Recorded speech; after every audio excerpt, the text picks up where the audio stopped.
Welcome back to the Adventitious Adventures podcast.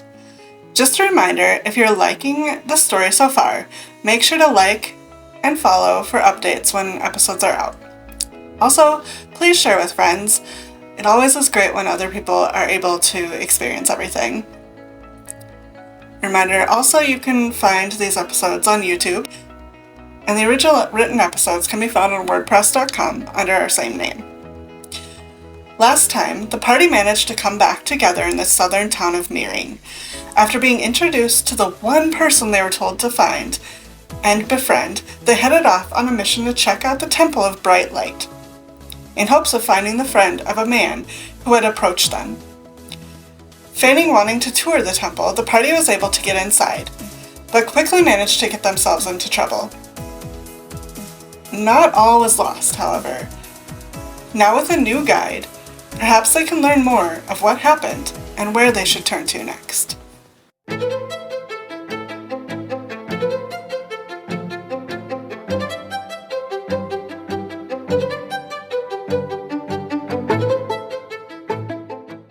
The story continues with our group of adventurers having just agreed to let Callie show them around the Temple of Bright Light. Before they leave, she gives praises to the temple and tells them about how much she believes in their mission. Chop interjects in her praises, continuing to ask about the friend of the man from the tavern, Samantha. Callie mostly recaps what has already been told to them, however. Her story differs in that she states Yolanda talked to the man much more than she had let on when talking to her before. After talking for a little while, Callie decides she wants to help the group, saying she'll break the rules. She leaves the room for a moment, returning with a chalice in her hands, filled with some kind of golden, shining liquid. She says that it is a holy potion that has been blessed by the patron of the temple, and is given to new members. Callie offers it to the group, and after making sure it is nothing harmful, most of the party accepts. Except for Malvis, who, after declining, hears Ula's voice in his mind, thanking him for not imbibing. Just as everyone has finished, Yolanda appears looking extremely unhappy. She dismisses Callie from the room, but as the girl leaves, she pleads to not let this lack of judgment hurt her chances of being called to the next temple. Yolanda does not give her much of an answer, instead turning to the group and telling them that their tour is over because of a members-only ceremony happening. Before leaving herself, she brings a guard to them, who begins to escort them out of the building. On the way, Hobbs tries to get the guard to give up more information, but either does not know anything or refuses. Once more outside, the party discusses what to do next. Mitchum and Stephanie put out the idea of sneaking back into the temple to discover more, which is not shot immediately down, but questioned more by the group because of their relationship. Others recommend trying to find the man from the tavern and questioning him once again to try and clarify which story is true. After much debate, the party decides to head to the Quick Rabbit Inn to confront the man and also see about securing rooms for the night. As they are traveling, Gear walks close to Malvis and tells him that he sees there is good and bad in him, but the good is truly him. Finally entering the tavern, the scene appears to be more lively than it was when Chop and Gear were there before, with most of the patrons eating meals, but some drinking. It does not take much, however, to find the man they are searching for. The man in question is in the corner talking to 3 elven men, dressed to be discreet and intimidating, who look very much like they are not interested in what the man is saying. After a minute or two more, the 3 men give up and turn to leave. When they pass by the party, they stop briefly and talk amongst themselves as they catch sight of Inara, or more specifically, the necklace she is wearing. The men now having left the person they were looking for, and the tavern itself, the party heads to the table in the corner. The man in front of them looks like he has seen much better days. He is disheveled and looks as if he has not been sleeping. As the group approaches, he asks what the people at the temple had said. After listening to the tale, the man insists the story is not true. The group asks if he has heard about this supposed other temple, but he says he has no true information, only that the members seem to want to be chosen. He continues their discussion by talking more about Samantha and what she was like, and the reason they decided to found a detective agency. Apparently, they both had experienced loss and wished to help others who had lost people as well. He explains that their first client talked about the temple and a missing person. Samantha was the one to investigate the claim, and that was the last he had seen of her as well. His desperation showing through his story, he offers the party gold if they can find her. The man's story now told, the group weighs out how they should proceed.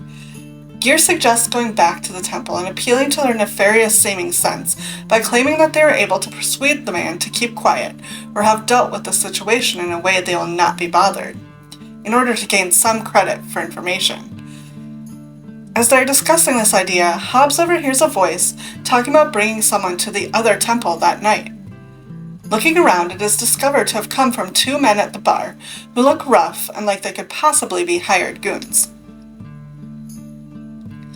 Hobbs points this out to the rest of the party, and the conversation quickly turns to how they could use this new information. Mitchum offers to follow them that evening alone. However, that idea is dismissed fairly easily, as not being the safest, since they do not know where or how far they need to go.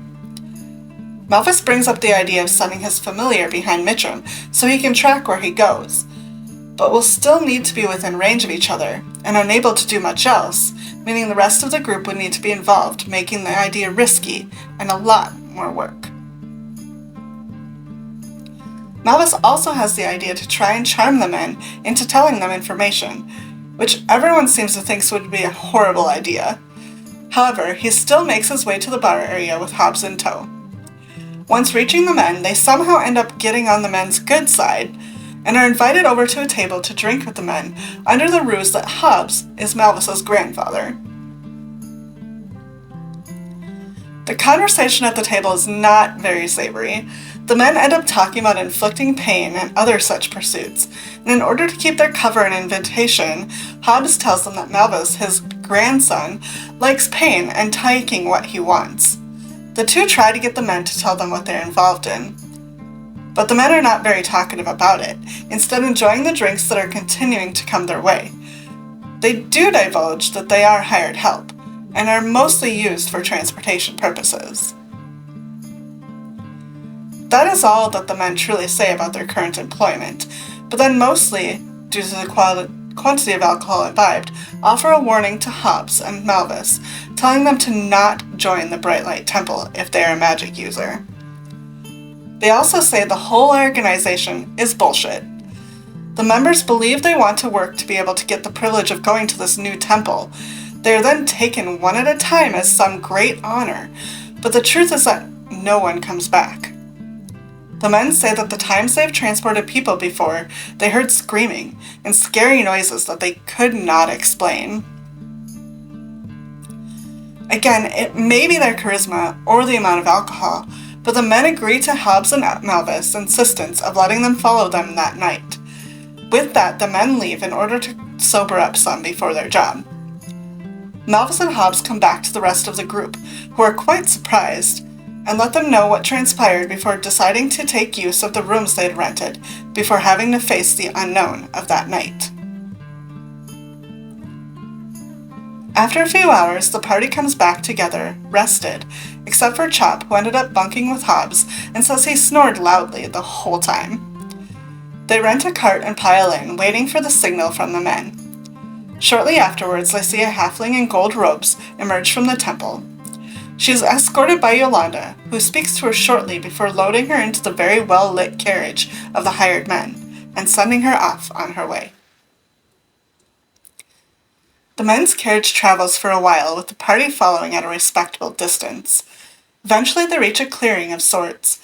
As they approach and stop, lanterns seemingly begin emerging from the ground. It ends up being hooded figures carrying lanterns that are ascending a staircase. The men give the halfling into the hooded figure's care before turning to leave, letting the party know it is safe to proceed as they depart. Hesitant at what exactly they are getting themselves into, the party leaves the wagon and tries to follow where the lanterns disappeared, but find the door has been closed and unable to be opened once again. After some investigation, Mitram discovers a ladder leading down. The party decides to use it and ends up finding a door. Checking it for traps, Mitram realizes that he can hear distant voices coming from the left side of where the door is. He opens the door and the party enters, successfully avoiding a pressure plate.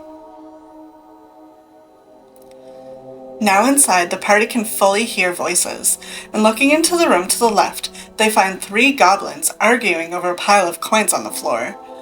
Deciding they do not look too much of a threat, the party decides to take on the goblins. However, as they move into the room and attack, they realize there are 2 more goblins hiding just out of sight. Inara blasts them with a wind attack, and the party moves into the room and the fight. When Malvis enters the room, though, it seems to him that everything disappears. Suddenly he meets the vision of Ula, who tells him she wants to return her full power to him once more, but needs to know that he will listen and trust her. He eventually agrees after she brings up past issues and him being out of control. She tells him she is doing all of this for him, so he can be the best version of himself before disappearing, returning him to the fight around him, where he then casts with full power once again at the goblins.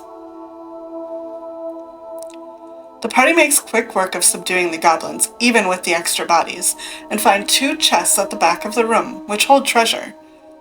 Still hearing other voices, however, they move on to explore more of the temple. Across from the room they had entered, they find another door. Mitram again checks the door and opens it slightly.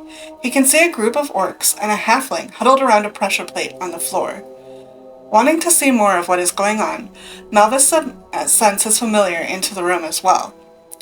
This reveals another adjoining room with another treasure chest. However, as his familiar moves further into the room, she is seen, letting those inside know they are being watched.